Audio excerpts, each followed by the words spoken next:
protocol natin, sir. Yung ano po natin, condition natin. Tapos kiss mo ako, pero dinideny niya po yun, sir. Tapos may nag-ano po sa akin, sir, kung ano po kasi siya. Sabi ko, alam ko ang close in, sir. Close in ka, eto. Hindi, malam mo, baka closing nga talaga. Bodyguard. Hindi, may mga bodyguard na babae at lalaki ang binabodyguard ng babae. Meron mga babae, binabodyguard ng lalaki. Opo. Pero, Karga na, sir. Siyempre, pag bodyguard ka, may karga ka. Wala po, sir. Okay. Sa kotse, sir, saan ka ba nakasakay? Sa katabi po, sir, ng Kung si VIP ay napagod, i-offer siya ng maliwanag na hindi ko pag-bodyguard ang ginagawa niyo po doon sa girl. Matanong ko, ano oras ba natutulog si principal?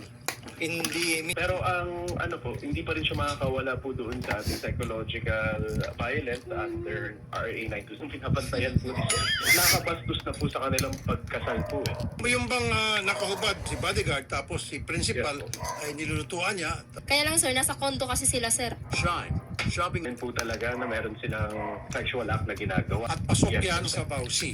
At Yes hindi na po, po siya sir. po, sir, kilala yung mga daan ng agency dahil po, yung agency mismo ang magpo-provide ng bigla na lang nanlamig siya. So ako, sir, wala akong gustong gawin sa buhay ko. hindi nakita mahal. Yun totoo.